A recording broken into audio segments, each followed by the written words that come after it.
In college sports, there was a settlement in July, so very timely, that said that as opposed to just third-party deals, colleges themselves could now pay athletes directly through a revenue-sharing program.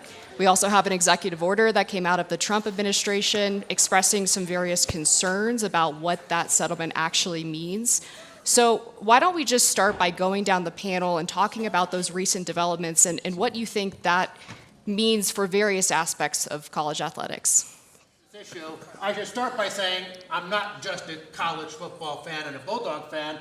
I'm part of an unofficial group of alumni called the Georgia Leadership Group. And we have weekly Zoom calls, and a lot of the members of this group are very well-heeled alumni, and they're the ones getting hit up to finance a lot of this.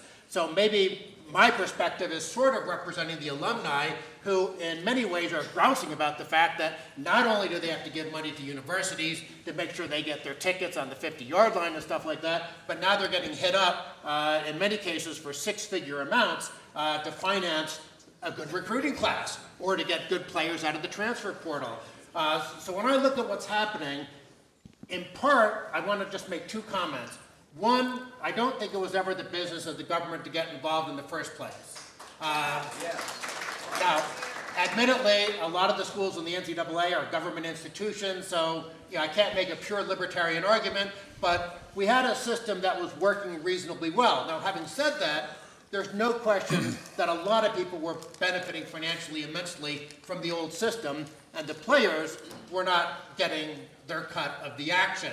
Or if they were, it was in a paper bag, in ways that you hope the NCAA investigators never found out about. So I'm not against the idea of players getting compensated, but I also don't like the idea that some federal judge or a decree from the Trump administration or any other administration, I'm not sure that's the right way to go about it. And one final thought, I suppose, I'm worried about where we are heading in terms of college athletics. If in football we're going to wind up with just a couple of super conferences and only 20 blue blood programs dominating the sport, I don't think that's going to be good in the long run for the sport. So something probably has to happen, and hopefully we'll explore those issues here today. Well, I think the House settlement, which is what you're asking That's about, right. which took effect July 1st, is another sort of road mark on this huge transition we're seeing in college sports. University athletic departments are now going to pay $20.5 million a year to their student athletes. Almost all the Power 4 schools are going to be hitting that 20.5 maximum level. And if you think about what that does to the budget of a Power 5 athletic department, that is a huge new line item. That's a huge new expense that schools are going to be scrambling to cover that. It's more donations from donors. It's monetizing the existing sports that they have. So there's a lot of, it's causing a lot of turbulence in college sports right now. And I don't think we've seen the end of the litigation that we're seeing in sports. College sports, if you add up all the revenues of media contracts and ticket sales and sponsorships and apparel sales, it's about a $30 to $40 billion business. It is a huge business. It's not as big as the NFL, but it rivals the size of the NBA. It's certainly bigger than the NHL. And so it's a big business. And when you have a big business, unfortunately, there's a lot of hands that want to grab as much of the pot as they can, and we have a lot of plaintiff attorneys in this country who are filing suits on behalf of athletes or behalf of different organizations to try to get their cut of that big pie. So, yeah, it's great to be here, and looking forward to having a conversation with all of you. But college athletics has changed dramatically, and it's going to continue to change. And we need to be real honest about what's forcing that change, and it's TV. It's probably one of the most undervalued properties in the country from a sports perspective, and the TV is driving this. So you go back a few years, Texas and Oklahoma left to go, I see the horns over there.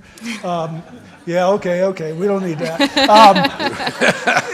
Anyway, you know, if you go back and you look at that time period when that happened, why did they do it? They went to the SEC and they left the Big 12. Why'd they do it? Because of the TV. So the SEC was going to market, and this is why in 5 to 7 years, it's going to change again.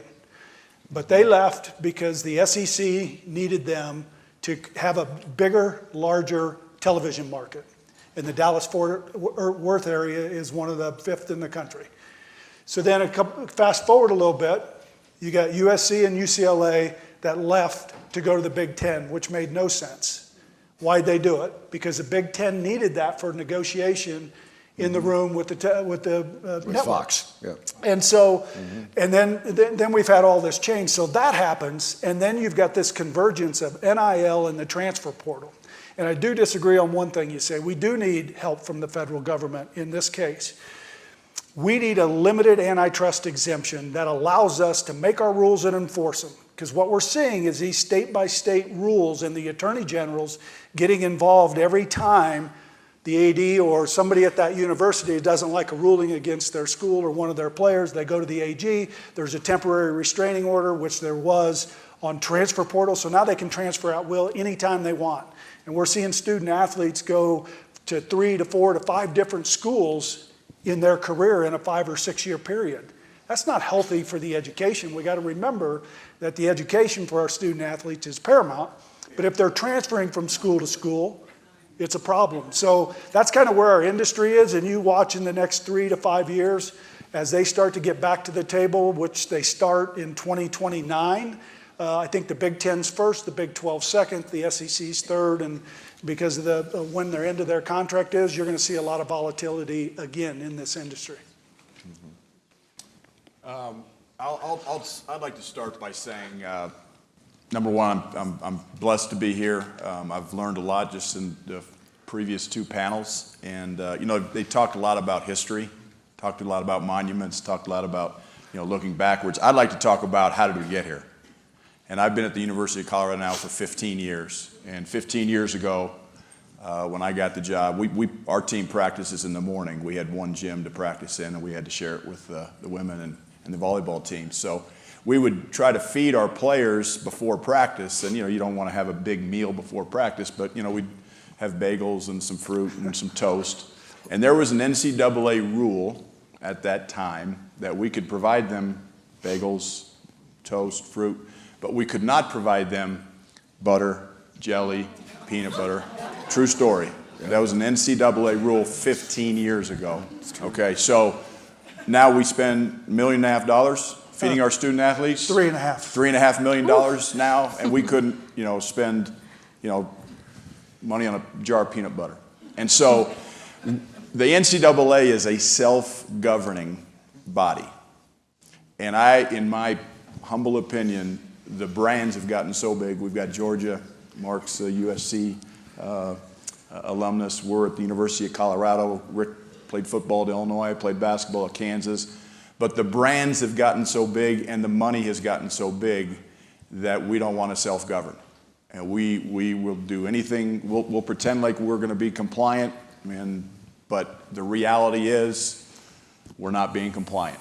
And we're in this mess because we got ourselves here, because we wouldn't allow kids to have silly rules like that I alluded to. And where do we go from here? I think that's the big question.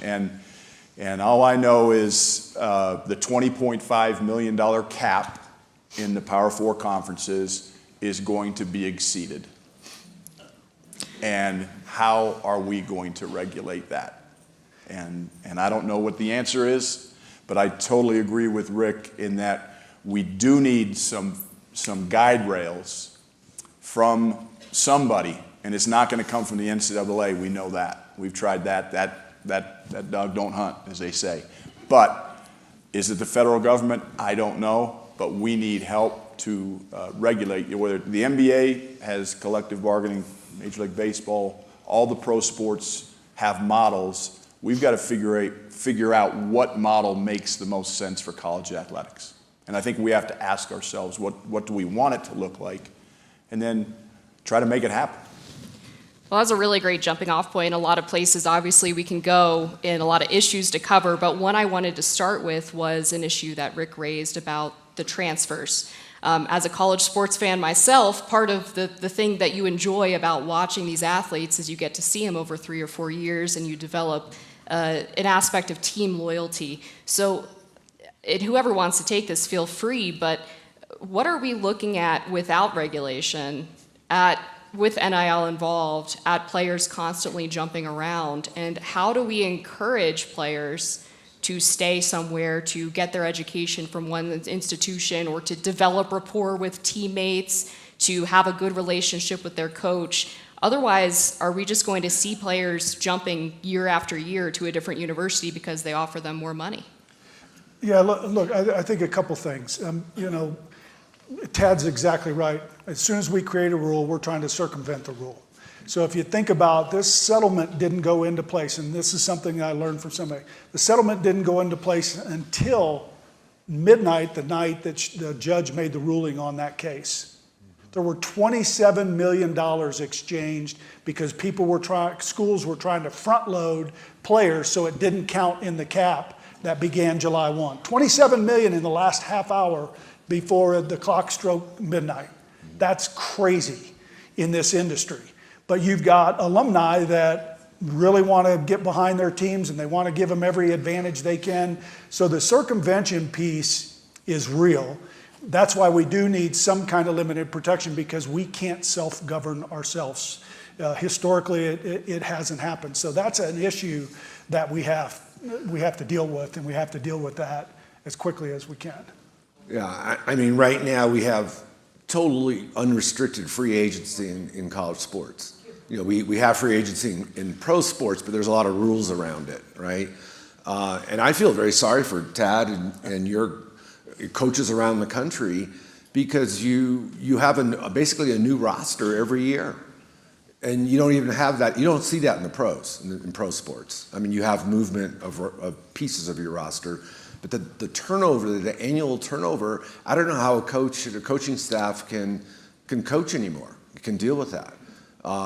Just this morning, we had an incident at USC. We had a federal judge who denied a request from a fifth-year football player at USC who wanted, the historic rules were you get 4 years of eligibility over a 5-year period of college.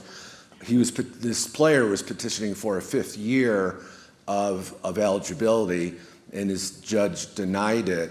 And USC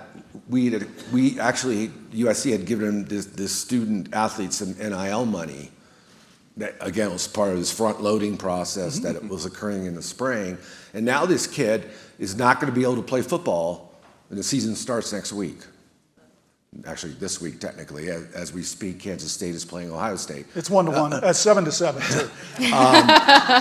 Good game. So, just imagine, so now you're the offensive line coach at USC, and you were expecting this kid to be certainly maybe not starting, but in the rotation, and he's out. So how do you deal with that as a coach? It's impossible. Yeah, and I think Tad could probably answer that, but 30% of our football team that's going to compete this coming Friday night, 30% of those weren't here for spring practice. 30%. So you're talking 35 of your 105 that weren't here. Our women's basketball program, 80% of their team turned over. And so, I mean. Yeah, and it's, and look, there's a lot of arguments that say, coaches get paid a lot of money and coaches can leave from one school to another to better their, economic circumstances. That's certainly true. But there's contracts that we sign, and there are clawback provisions, and there's buyout provisions in those contracts. So I should be able to leave the University of Colorado and go anywhere that I want to go. We want free market. We want capitalism. But there's got to be some guardrails. And right now, there's nothing to prevent or to tie a young man to his football team or to his soccer team or his golf team or his basketball team or hers, for that matter. That, and we need something in place where if we're going to invest, in them, and we want to create a culture, we want our fans to be able to see our kids grow from freshmen to sophomores to juniors to seniors, and it's not going to happen to all of them. But we've got to acquire as much talent as we can right now and retain as much as we can. And what you lose, and you just do it again the next year. I think it's going to become frustrating for fans. I don't know how you can play an efficient game of football or basketball or whatever sport when you've had very limited time to coach these kids. And there's no culture that's been built up. And the programs that have it, the cream kind of rises to the top. But to me, I know as a coach, retention is the key in my world. But when they can leave and get more money somewhere else, they might love me as a coach, but that love only goes so far. I can't resist bragging that Georgia's most recent national title, 2022, we didn't take a single player out of the portal. And one of the things that people like about Kirby Smart, our coach, is that supposedly he has built that culture, Absolutely. Which is important. But I want to say we actually agree, because I want to get rid of the antitrust laws, because that is a form of government intervention. So whether it's the NCAA, whether it's the conferences, they should come together, set some rules that govern, just like they govern Major League Baseball, the NFL, and major sports leagues. Have rules that say, okay, if you sign a contract with a school, you're getting NIL money, you can't transfer for 2 years, or whatever the rules are. But the NCAA, the college football world, should be able to have those rules without politicians looking over their shoulders. Because from an economic perspective, the product isn't Georgia football or USC football or Colorado basketball. The product is collegiate sports in general. And that's why I said in my opening remarks, I'm worried in the long run that if we wind up only having like 20 major schools in each sport competing, that's going to drain a lot of the interest out of the general population and not be good for them in the long run. And one of the issues that was raised in the Trump executive order was the idea that the revenue generated from college athletics, the big sports, football, basketball, et cetera, was used to then have other programs, right, that weren't as revenue generating. And women's sports, things like equestrianism at Georgetown or badminton even. What happens to those sports when colleges now have this $20.5 million line item, and a lot of that money has to go back to the athletes? Well, look, I think a couple things. The SCORE Act is a bill that's out there that is a bipartisan bill that I think has some legs to it. It deems the student athletes as not employees. But the reality is football has funded the departments, the highest level of the Power 5 schools. Football's driving the train. They generate 81% of the revenue in our athletic budget at Colorado. When you have a 105,000 seat stadium like they do in Athens, Georgia, and we have a 51,000, there's a big difference there. But when you drive that kind of revenue, and men's basketball generates about 13% of the revenue, and women's basketball generates about 2 to 3%. And so as we've gone into this rev share model, and we've got counsel from Title IX consultants that we're sharing based on the revenue the teams bring into the department. But the executive order was really important if something happens behind it, because I think the voice that's been missing this whole time with all of these changes going on is the Olympic movement. 84% of the athletes on the U.S. Olympic team come from the colleges. We're their feeder system. And so in the executive order, he said we need to maintain what we're doing in Olympic sports, and we need to invest more in women's sports. And I think those are really important things that we've got to latch onto. But if you think about it, the only two sports in our department that have a net positive revenue generation is football and men's basketball. And it's probably that way at 95% of the schools around the country. Yeah. And I would add to that because of the way the system is set, the football money is shared amongst the Power 4 conference. It used to be the Power 5, right? The NCAA tournament basketball money goes to the NCAA. It funds 97% of their budget. So on the campus level, Rick sees football as a big chunk, 81%. That's the driver, right? But the money that's generated by the basketball tournament pays for a lot of things at the NCAA level that don't trickle back down to the conferences and the schools. And that inefficiency, I think, needs to be looked at. 100%. Yeah, one of the other hats I wear is I'm involved with the U.S. Olympic Committee, the foundation, and there's a fairly grave concern in the U.S. Olympic movement that this pipeline of athletes that train at our largely our Power 4 universities, that pipeline is going to get disrupted. And you know, I would say the vast majority of Americans don't know this, but the U.S. Olympic team does not get any money from the federal government. The U.S. Olympic team is only maybe 1 out of 3 countries in the world where there's no direct government support. So all the funding for our Olympic athletes comes from the private sector, from private donations. That's why we have a foundation that raises money. We have a $500 million campaign to raise that between now and the LA Games in 2028 to support our athletes.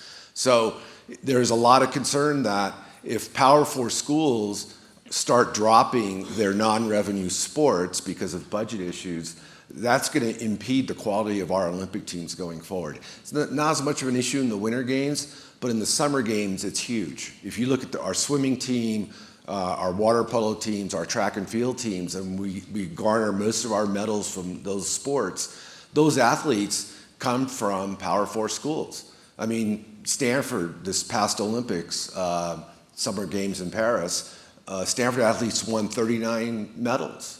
Now, some of those medals were won by countries that were not U.S. These are students coming to Stanford to train in swimming, and then they go back to their home country and represent their country. But still, the point is, it's a real issue if schools start dropping sports. It will have a negative impact on the quality of our Olympic teams. One of the counterpoints that athletes have raised, and I'm thinking specifically of Jordan Childs, who is an Olympic gymnast, she talked about how she had to make the decision when she went to the Olympics to go pro and get on the Wheaties box and give up her college career or stay and continue competing in college athletics. Now athletes don't necessarily have to make that choice, right? So is that a potential positive outcome for the Olympics from the NIL?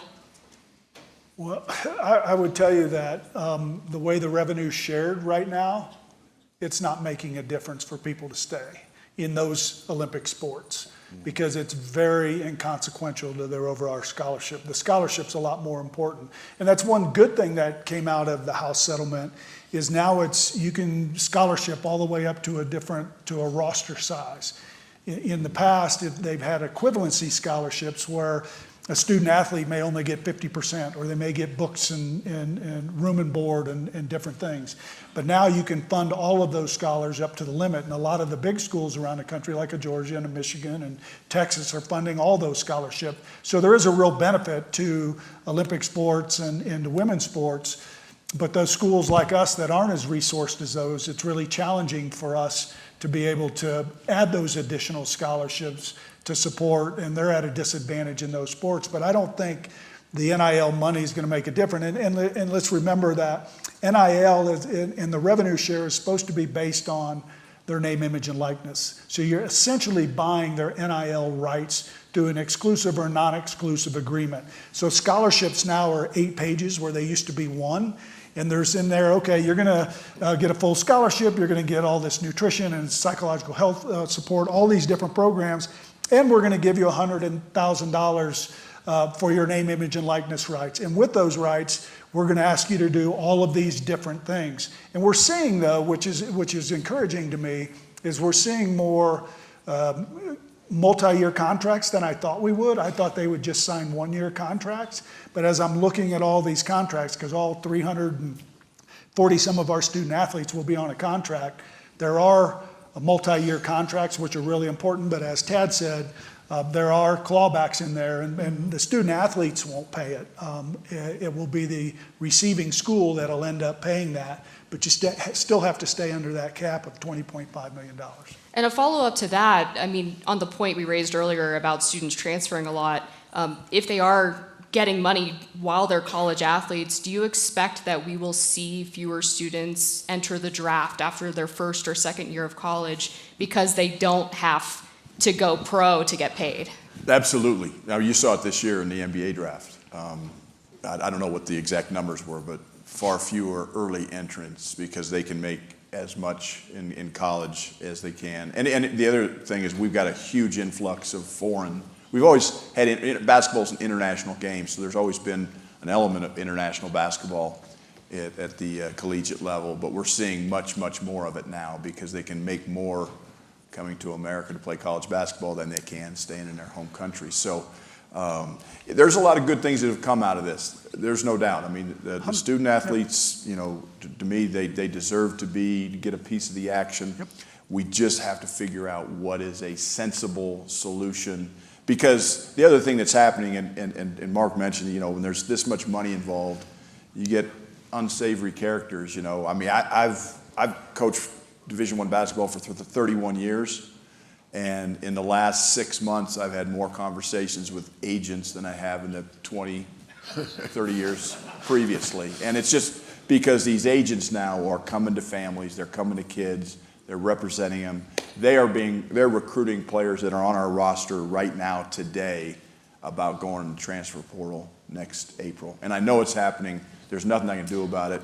And we're just having to live with it. But these agents now are, you know, some of them are charged in excess of 20% to these families, where when they become professional football players or basketball players, they're going to pay their agent 4%. To give you an example of what you're asking about, our quarterback last year at Georgia, Carson Beck, after he got injured in the Texas game, which, by the way, we won in the SEC championship, he announced he was going to go pro, at least unofficially. But then all of a sudden, the next thing we find out, he's taking $4 million to go quarterback from Miami, and that was going to be higher than his expected draft stock and potential first-year contract and stuff like that. So, yeah, you mentioned the court case with the USC player looking for a fifth year. Vanderbilt's quarterback is playing in his sixth year. Now, that's because he played some years in junior college, and whatever court ruled that, well, that doesn't count for the Division I or whatever you call it now, playing. But yeah, we're in such uncharted territory that you're going to have some players who are going to want to play 10 years because they're not going to make money in the pros. Right, and there was an argument prior to NIL being instituted that the student athletes were effectively being exploited by the universities for their talent, for their name. But now I worry about a different type of exploitation. I mean, you brought it up in terms of the agents charging 20%. One of the other things I noticed was, and I'll give a specific example here, and I don't mean to single anyone out because I don't think she necessarily did anything wrong, but Livy Dunn has become a very popular influencer through her college gymnastics team, is now doing $1 million brand endorsements, but she's not the top gymnast at her school. Let's be honest, she looks good on Instagram. I mean, is that just a new form of exploitation of young men and women?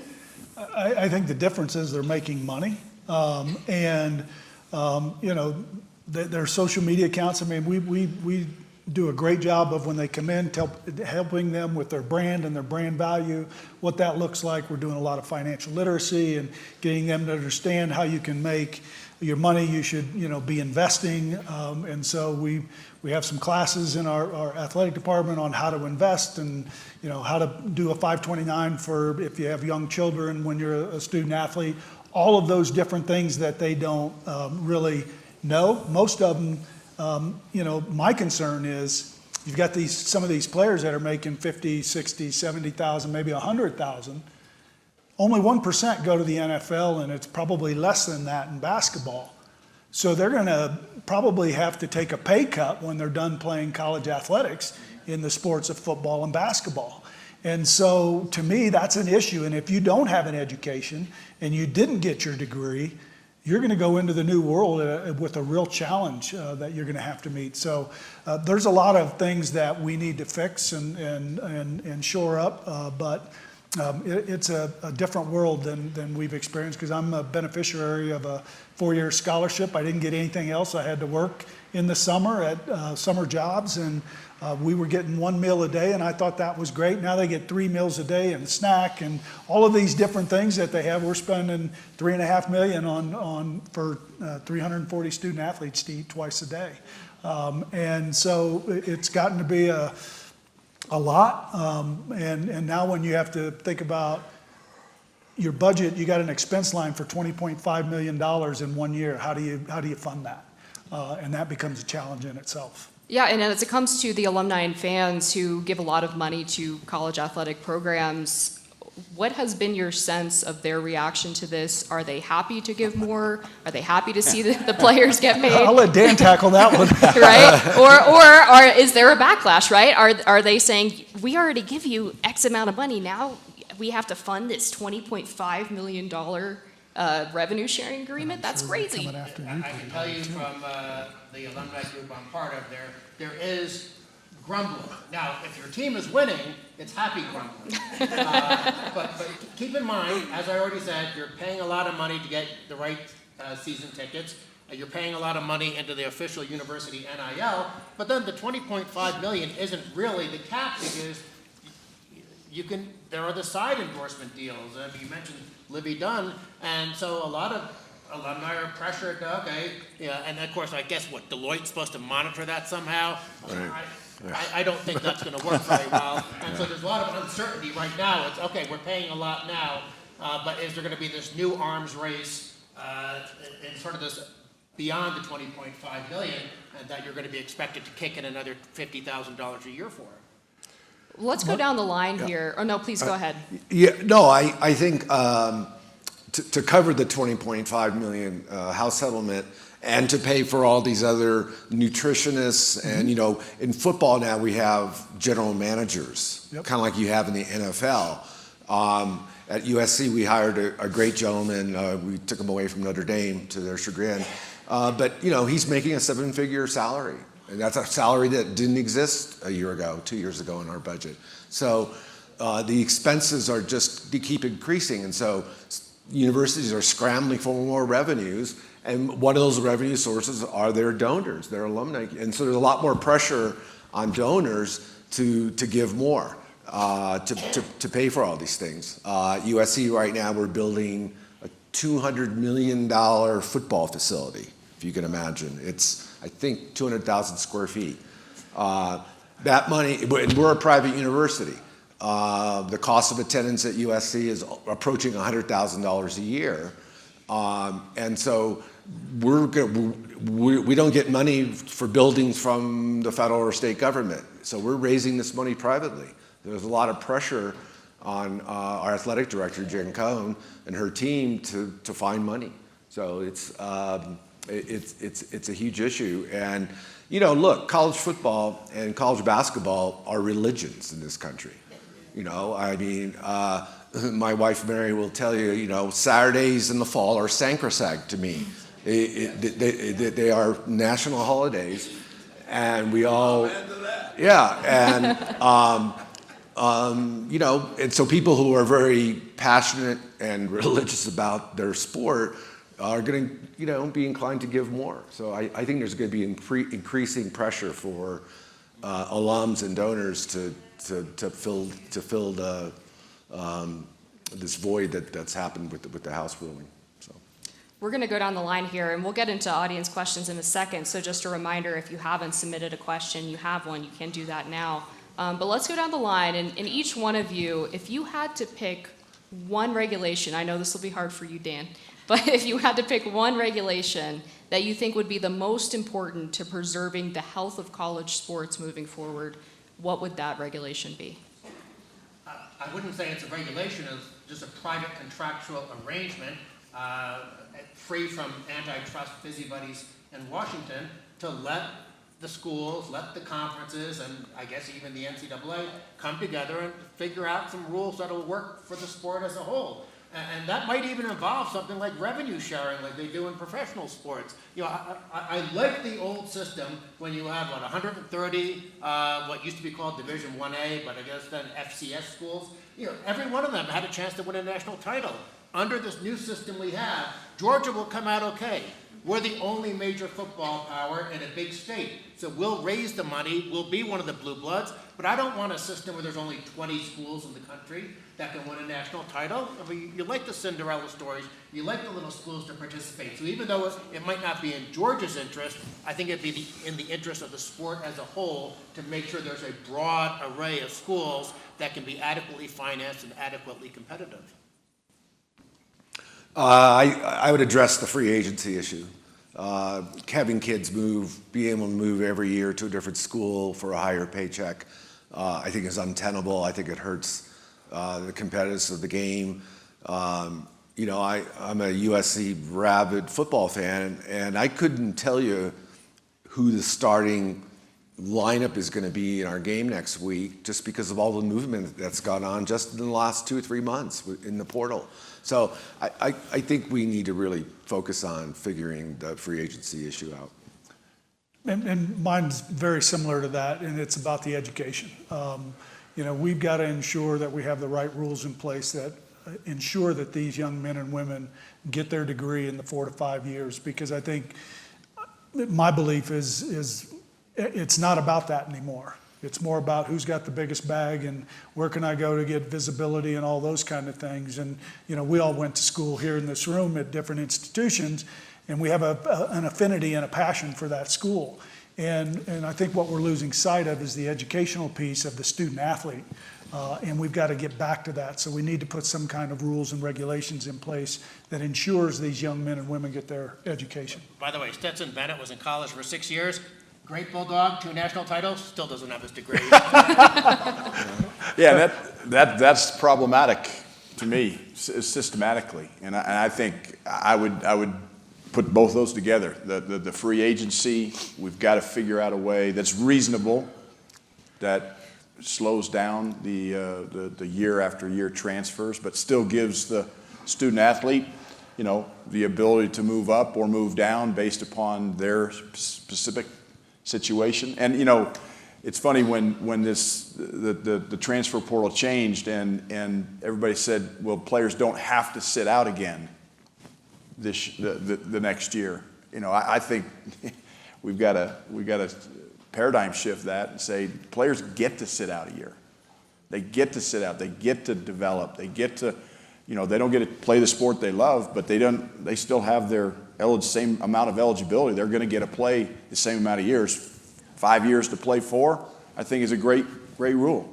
And if you transfer once, okay, great. If you transfer again, you get to sit out. And now you're going to be in college for 6 years, but you can only play 4. Now they have to think about their movement. Right now they don't have to think about it, and there's no consequences to it. What is a consequence is they're going to have less of a chance to graduate. Because when you transfer, I don't care if you're transferring from Georgia Tech to Colorado, both good institutions, or USC to Georgia, all your transfer credits are not going to come. Because institutions are big business. And they make their money based on how much tuition you pay. And what a lot of people don't realize is, and Rick's in charge of our budget, but we have to pay the University of Colorado scholarship money. Colorado just doesn't say, well, here, you got 105 football players on scholarship, we'll just, we have to pay them a check for our players to go to school at Colorado. A lot of people don't realize that. Yep. So right. It's about $14 million in our budget, so I know about it. I know it's a yeah, right. I mean, but I think those two things is the free agency and the graduation rates, because the graduation rates will go down. We just won't see it for another 3 or 4 years until the data comes in. Mm-hmm. All really great responses, and I want to get some of these audience questions in. And I apologize, Rick, but the first one is going to put you on the spot a little bit, but I think it is a good question. As an athletic director, how do you divide the cap pie between your sports? Do you find yourself telling Tad no so that you can tell Dion yes, and vice versa? All of the above. Look, we've got 17 sports, so, what we did and what I did is I met individually with each coach, and I said, and I did say to our entire department and to our entire head coaches in one of our meetings that our emphasis is going to be on football, men's and women's basketball. And we weren't going to take anything away from the other sports, and we're going to provide the same benefits. And I said this to the student athletes as well, because that's a reality of our situation. Football has to thrive. Men's basketball, women's basketball have to thrive. And so having those upfront conversations have been really good.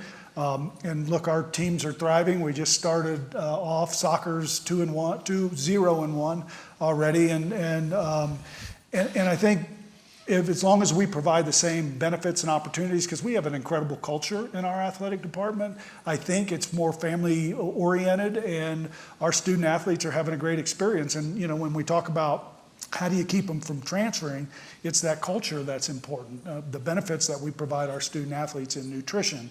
We've got 5 full-time clinicians in our psychological health department. Academic support, our GPA has been better than the university's average GPA for the last 4 years. So we're doing something right there, and if we do those things, I think student athletes will stay. And I know that's a little off target about what you asked for, but I did tell all of our coaches, here's what it means to you, and again, no complaints. They're working hard, and our student athletes are doing great. Awesome. All right. We talked earlier about the massive TV agreements, particularly for those big conferences. How do you all see those revenues potentially filling the gap a bit for the donors and private interests that are funding this NIL money? Well, I think Rick alluded to this. The real overlords of college sports, it's not college presidents, it's not college conference commissioners, it's the networks. The overlords are Fox, CBS, NBC, and increasingly the streaming folks like YouTube and Amazon, who I believe in the next round in 2029 will come in with their large dollars and try to outbid the traditional linear TV providers. So, they drive what you see, what teams you see, and when you see them. Next week, 10 a.m. Mountain Time, Texas is playing at Ohio State. That on Fox. That's a made-for-TV game. So I think that's going to continue. I think somebody mentioned earlier that college sports is sort of under-monetized right now, and I agree with that. You see the TV contracts that are happening. The new TV contract with the NBA is twice as large as the previous contract that we had with the networks. I think you'll see the same thing in college sports, because for advertisers, the only live event, none of us watch movies. In the old days, if you wanted to watch a movie, you had to sit down in front of your television set at 9 p.m. to watch the movie. Now you can watch the movie anytime you want. So live sports content is really the last bastion of really valuable content that advertisers will pay for, and they'll continue to pay up for it. So I suspect in 2029 and 2030, when the new TV contracts come up, there's going to be huge dollars that are going to get spread around. And let me give an example of this. The SEC is just now agreeing to go to a 9-game conference schedule. Why? Because of TV pressure. The networks want good games, and so Georgia playing Marshall to open up this year is a lot less than playing Clemson and Oregon the 2 previous years to open up. So there's this pressure, but then again, the SEC doesn't like that, because if you play 9 conference games, what are the chances that maybe you'll have 2 losses instead of 1 and maybe not make the college football playoff? So there's all these cross currents going on, and I sort of feel sorry for you athletic directors. You're caught in the middle of everything. Yeah, look, I think, as this thing gets, we get to the next 3 to 5 years, I think what you're going to see, and I don't disagree with where you're going on this, but I do think it's going to be 48 to 64 teams that they're going to want in one league, because they need that inventory. And it's all, like you said, Mark, it's all driven by the networks.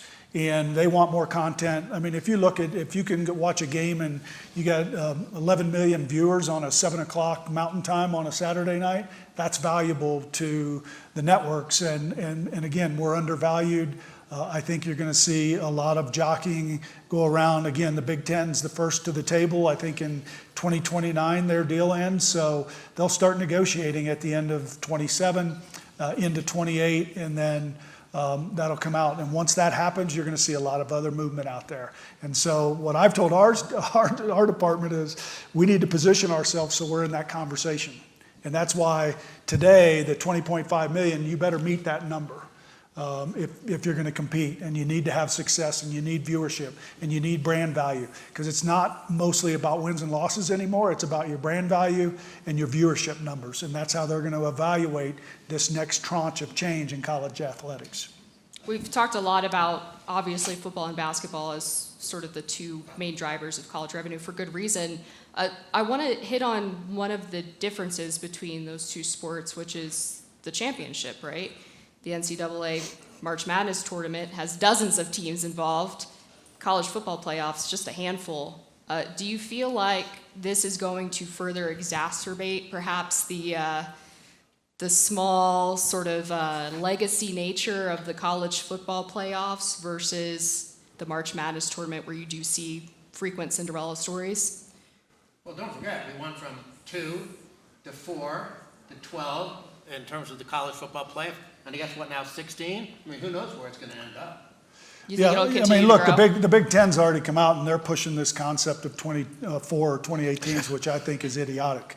That's just how I feel about it. I don't think it makes any sense. You want those games to be meaningful. You don't want 8 and 4 teams or 7 and 5 teams in the college football playoff, because there's value in that, and that's driving a lot of revenue for us. And Tad knows, I mean, he said it a minute ago, 98% of the revenue that comes into the NCAA comes from basketball, but they're not getting the share. Basketball's not getting the share they do because the NCAA takes that and spreads that over Division I, Division II, Division III, and all these other programs that they have in place. So they're not being able to monetize their sport in the way they should, in my opinion. And so I think the future will be really interesting. Interesting indeed. Just like this next question, do you all see private equity getting involved in college sports? And specifically, this person wants to know if they could buy up entire athletic departments. So there was a study The that Black Rock, Colorado Boulders. I need some money.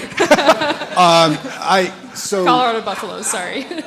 There was a report that came out. I don't know if it was Sportico, but there was evaluations put on just college football programs, and the top 10 football programs. So this is the Ohio States and the Texases, and came out with valuations between 800 million. I think Ohio State was number 1, and they came out at a value of $1.2 billion. That's correct. Just for football.